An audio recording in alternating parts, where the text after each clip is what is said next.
ராகு 5ஆம் வீட்டுக்கு போகிறதுனால உங்களுக்கு பிள்ளைகள்னால நிறைய பிரச்சனைகள் ஏற்படும். ஸோ பிள்ளைங்க வந்து உங்கள் பேச்சு கேட்காம இருக்கிறதோ, இல்லை அவங்க வந்து ஸ்கூலோ காலேஜோ எங்கே இருக்காங்களோ நிறைய ப்ராப்ளம்ஸ் பண்ணுறதோ, அது உங்களுடைய ஒர்க் லைஃப், உங்கள் பர்சனல் லைஃப், உங்கள் ப்ரொஃபஷனல் லைஃப், எந்த விதமான லைஃப் இருந்தாலும் அதில் பாதிப்பு அப்படின்றது கொஞ்சம் காட்டும். அண்ட் இந்த வாட்டி வந்து பார்த்தீங்க அப்படின்னா உங்களுக்கும் உங்கள் பசங்களுக்கும் இருக்கிற உறவு வந்து பார்த்தீங்கன்னா கொஞ்சம் டிஸ்டர்ப்டாக டேமேஜ்டாக இருக்கும்.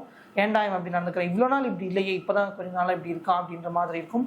ஸோ உங்கள் பிள்ளைகள் லைஃப் இந்த ஒரு ராகுக்கு இது பயிற்சிக்கு நன்றாக இருக்கணும்னு சொல்லி கண்டிப்பாக நீங்கள் வந்து பரிகாரம் பண்ணிக்கொள்வதற்கு நிறைய வாய்ப்புகள் இருக்கிறது. ஸோ பரிகாரம் செய்து கொள்ளுங்கள்.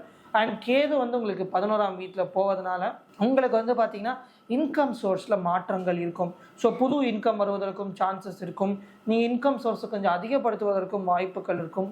உங்களுக்கு இன்கமில் இப்போ ஃபார் எக்ஸாம்பிள் நீங்கள் வேலைக்கு போகிறீங்க, உங்களுக்கு ஏதாவது ப்ரொமோஷன் பேசியிருக்காங்க அப்படின்னா அது வருவதற்கு நிறைய சான்சஸ் இருக்குது. பிஸ்னஸ் பண்ணுறீங்க அப்படின்னா உங்களுக்கு கொஞ்சம் சேல்ஸ் இம்ப்ரூவ் ஆகிறதுக்கும் நிறைய சான்சஸ் இருக்குது.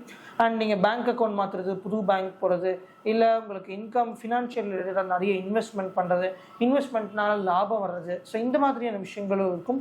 ஸோ ஜென்ரலாக வந்து பார்த்திங்கன்னா ஃபினான்ஸில் உங்களுக்கு இந்த வருடம் நிறையா இந்த ராகுக்கு இதை பயிற்சி நிறைய மாற்றங்கள் இருக்கும். ஸோ ஜென்ரலாக ஃபினான்ஷியல் சைடு பார்த்திங்கன்னா இந்த வாட்டி துலா லக்னக்காரர்களுக்கு நன்றாக இருக்கும். ஆனால் குழந்தைகள்னால அவர்களுக்கு நிறைய பிரச்சனைகள், மன உளைச்சல்லாம் நிறைய வரும்.